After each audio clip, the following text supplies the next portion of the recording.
If autofocus is so good these days, then why on earth would you need a focus puller? In this video, I'm going to share 5 reasons why manual focus will never go away and why you should consider using a focus puller on your next shoot.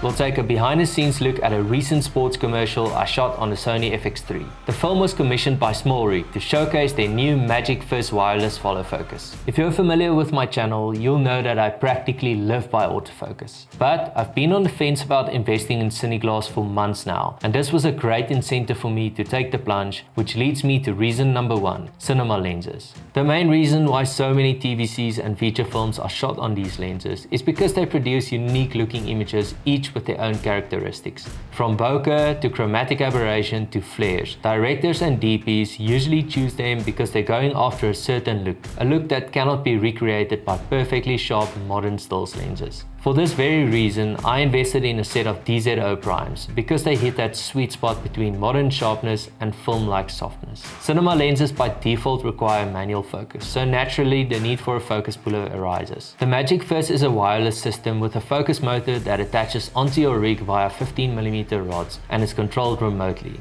The kit comes in 3 options: a standalone hand grip with a finger wheel aimed at solo shooters, the hand wheel for a dedicated focus puller, and then a combination of both, because the system is modular, which means the 2 controllers can connect to each other for a more comfortable hold, but also enables you to control 2 focus motors with 1 controller, where one would be for focus and the second for aperture. Reason number 2, complexity. Although I'm pretty skilled in using autofocus, there are scenarios where autofocus is simply unable to do the job, and manual control gives you the freedom to pull focus at exactly the right time to focus exactly where you want to. Starting with the opening scene, this alone is a tricky one to pull off because I'm on the gimbal and coming around the corner with autofocus would be a gamble with the potential of hunting. I shot the entire piece at t2.1, so even at 21mm there's still the need for small focus adjustments. The wide shot cuts to a medium at 35mm, and when moving from top to bottom like this, the chance for autofocus hunting is much bigger. You can see how much the focus ring is moving to stay sharp, where the next close-up on 50mm would perhaps be a little easier with eye autofocus, but a skilled puller can still easily manage. Shout out to Clarence Raymond for doing a stellar job on this project. It was an absolute pleasure working with him. The wireless handwheel controller has a 1400 mAh battery and lasts up to 20 hours. The electronic control module also comes with a power failure memory function that spares you from repeated lens calibration and AB point settings, thus improving shooting efficiency. The hurdle scene was arguably the most fun to film, tracking with the golf cart. Usually for a tracking shot like this, I would preset the focus based on distance, especially when moving parallel with the subject. But in this case, the golf cart wasn't able to keep up with the athlete, so focus pulls were essential, especially for the shots on the 75mm, where the athlete was behind or in front of us. The MagicFIZ has a remote control range of up to 100 meters in open areas with low latency control, so we could stay sharp even up to the last hurdle. Another reason to use a focus puller: creative freedom. When pulling focus manually with your hands, it takes an immense amount of concentration, and this can be a huge distraction to the creativity of your shots, especially when it comes to movement and framing. The same goes for autofocus. The need to constantly get the settings right can ultimately distract you from just focusing on the shot. I find it incredibly liberating to shoot without thinking about focus.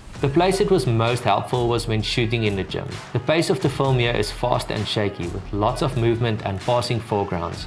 With motion tracking shots, keeping the subject in frame doesn't leave any room for thinking about focus, which made the shooting that much more enjoyable. The precision of focus required in some of these scenes are just not possible with autofocus, or in most cases just take up a lot of headspace and playing with settings. On some shots, Clarence will make temporary markers on the hand wheel between 2 focus points, making it easier to hit that sweet spot on the back and forth movements.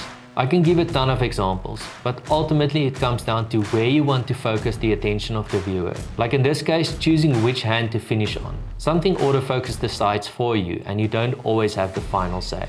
Reason number 4.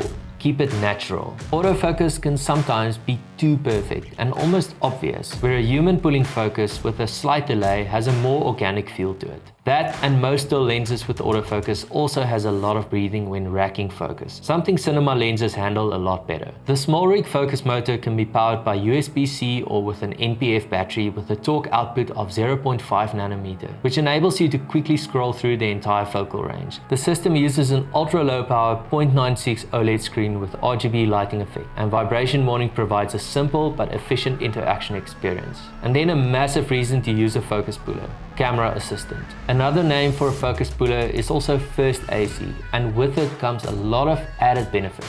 AC stands for assistant camera, which means your puller will help you with all things camera on the day, from building your rig to changing lenses. This gives you more time with the director and gaffer to focus on the next scene instead of fussing with gear. After takes, Clarence would take the camera out of my hand, saving me the energy of having to go put it down or just to carry it around, and that alone is a huge bonus. This film would not be possible without the help of an incredible team. A massive thank you to director Nieuwenhuizen. Jan is also the talent behind the edit, so if you want to see more of his amazing work, check out his YouTube channel linked below.